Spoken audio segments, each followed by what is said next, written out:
rien ne va du tout, qui n'ont rien dans les caisses, qui n'ont pas d'argent. Qui n'ont pas d'argent. Ils n'ont pas d'argent aujourd'hui. La vérité, c'est ça.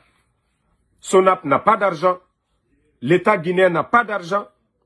Ils n'ont pas d'argent. Le peu d'argent qui rentre là, ils ont même du mal à payer les fonctionnaires. La douane aujourd'hui, au temps de Prague, qui faisait presque 1000 milliards dans le mois, hein, ils sont incapables aujourd'hui de faire 500. Parce que leur politique, la douane au temps du général Toumani, c'était à plus de 1000 milliards de recettes, la douane. Mais leur politique, tellement qu'ils sont fauchés, ils sont en train d'augmenter les taxes. Eh bien, les commerçants, les transitaires, personne. Et vous voyez déjà la vie, comment c'est cher. Qui va essayer d'envoyer les véhicules? Ça ne marche pas.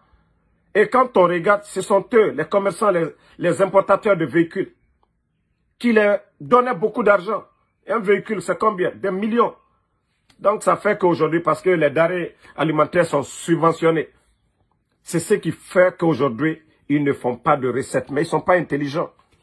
Ils ne sont pas intelligents. Au lieu de rendre moins cher, pour que la demande augmente, ils ne sont pas intelligents. Même, on pouvait, les Ivoiriens, comme ils avaient l'habitude de le faire, les Libériens, les Sierra Leonais, les Maliens, transitaient leurs marchandises au port de Conakry.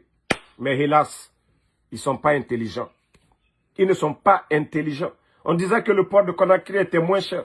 Mais eux là, parce que l'argent, Kalis, Moudiala, Kobri Mouna, et Meokhunira Walima, et la taxe augmentée fait. Il y a le carburant qui est cher, il y a les taxes douanières, donc il y a les retombées aujourd'hui sur la population. Les retombées sont là aujourd'hui. Les retombées sont là aujourd'hui. Voilà. Les retombées sont là. On n'a même pas besoin d'aller à l'école pour comprendre ou bien avoir des doctorats pour comprendre ce mécanisme. Mais vous avez vu, j'ai longtemps parlé de ça. J'ai échangé avec les Ghanéens pour vous dire que si vous voyez que des gens parlent de moi aujourd'hui, que je suis dérangeant, c'est normal. Parce que moi, je suis en contact avec des vrais gens. Voilà. Ça, je vous ai montré les documents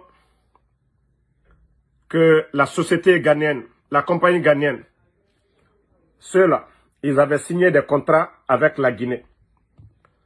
Avant qu'il y ait la crise, c'était à 40 et quelques. Ils devaient vendre le carburant à la Guinée.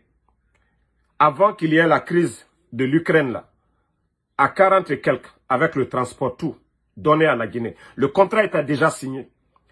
Mais quand il y a eu le changement, la création de Sonap, ils ont mis pied sur ça. Parce que comme ça se passe actuellement, chacun veut signer ses propres contrats pour avoir des pots de vin.